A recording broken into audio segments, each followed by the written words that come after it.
Para sa aktres na si Kylin Alcantara ay hindi niyo mano kailangan pang magpaliwanag tungkol sa nag-viral na video na kung saan nakakandong ito kay Kobe Paras habang ito ay kumakanta. Makikita na hinalikan din siya ni Kobe sa balikat matapos na ayusin ni Kylin ang buhok ni Kobe. Sa interview sa aktres sa 24 oras, sinabi nitong may karapatan umano siyang tumanggi at huwag nang ipaliwanag pa ang kanyang love life sa publiko. I feel like it's my right to not answer or to answer the questions, to deny nor confirming anything. I don't need to explain myself din naman po. To other people, whatever they see is that what they're gonna get. As long as alam ng pamilya ko at yung mga close ko mga kaibigan, my loved ones, what's really happening behind cameras, I feel like I don't owe the public any explanation naman po. Sa ngayon ay labis-labis ang pasasalamat ni Kylin kay Kobe dahil sa makakasama niya ito sa kanyang projects na gagawin di umano sa China.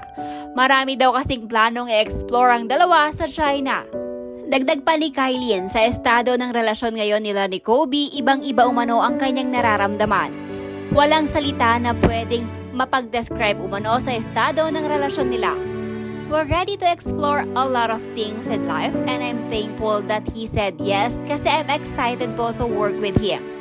Definitely the food trip kasi yun po talaga yung bonding namin.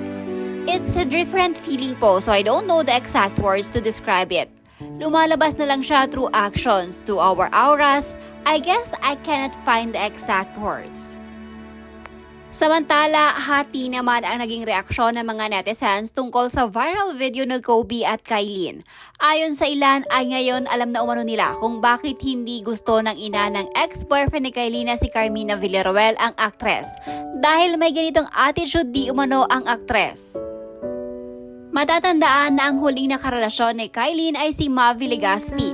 Tila nagkaroon pa ng parinigan sa pagitan ni Kylin at Carmina nang mapabalitang hiwalay na si Mavi Legaspi at Kylin Alcantara. Kaya tama si Carmina, alam ng ina kung anong mas makakabuti sa anak lalo na sa magiging partner. These are the things na dapat ginagawa na lang in private, hindi magandang tingnan sa isang babae yung ganyan. Sa mga nag-hate kay Carmina kaya ayaw niya kay Kai dahil gusto niya lagi siya pupunta sa bahay nila Mavi, ayaw na umuwi. Protective mom lang. I don't get it why some women love choose bad boys or red flags but want a long-lasting and happy relationship. Si Kylin gumawa pa ng eksena sa SOCMED na cheater ko no ex niya tapos biglang siya pa ngayon may boyfriend na red flag. Good luck girl, paawa effect ka ulit. After ilang months, maniniwala naman sunflowers mo. Mother knows best talaga, no Carmina? Grabe girl, with the longest hair talaga tong si Kylin. She is the most beautiful for her boyfriend Kobe. Sweetest guy. Basta ako, as long as nakikita kong masaya si Kylin at trinatrato ng tama, okay ako kahit pa hindi ko masyadong bet si Kobe for her. Basta happy Kylin, happy me. Kylin, ignore all the bashers. Ang importante, alam ng Diyos at family mo kung sino ka. Stay strong and happy with Kobe. We always here. Correct. Don't need to explain as long as you're happy with him and your family. I salute it all from yours, idol. Tama yan, Kylin. Hayaan mo sila mabaliw sa kakaisip kung ano talaga meron kayo ni Kobe. Basta kami kinikilig at laging sumusuporta sa inyong dalawa.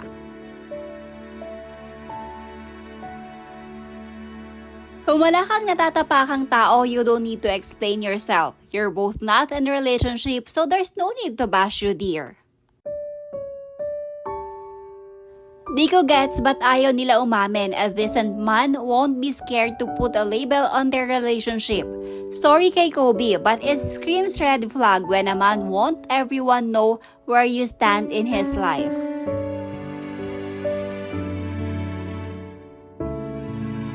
Pinipilit pa kasi nilang tanungin kung gusto nga nilang maging private yung RS nila, wag na lang silang pakialaman. Hindi naman talaga kailangan mag-explain dahil magkarelasyon naman sila. Mas nakakahiya yung nakakandong ka sa lalaki kahit wala naman kayo. Yun ang dapat na wag ginagawa.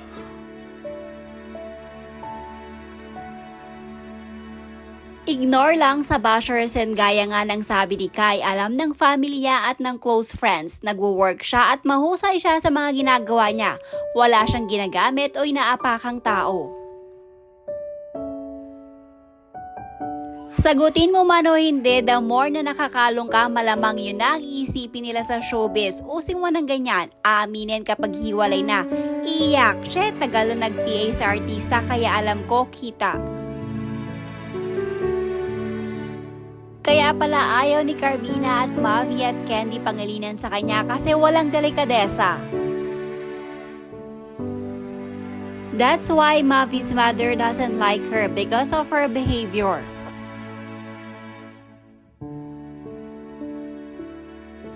Yes, she doesn't need to explain but she needs to mind her action as a role model, though lots of youngers look up on her. May mga hula hindi sila magtatagal kagaya ng relationship nila ni Mavi. Super sweet sa una pero nagtagal, naghiwalay pa rin. Parang naging pakawala ka na girl, it's your life naman yan. Pero sana at the end of the day, isipin mo rin ang sarili mo. Kaya pala ang ingay ni Kai ngayon, may pararating na teleserye, artista nga naman. Good for you girl.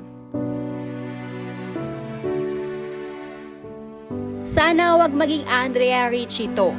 Look by Kobe as good guy, not user and womanizer.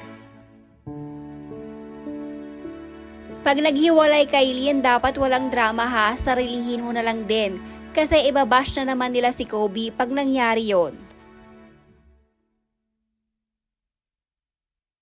She looks expensive kaya isa siya sa inaabangan namin pag may big event. Whatever design really suit her talaga.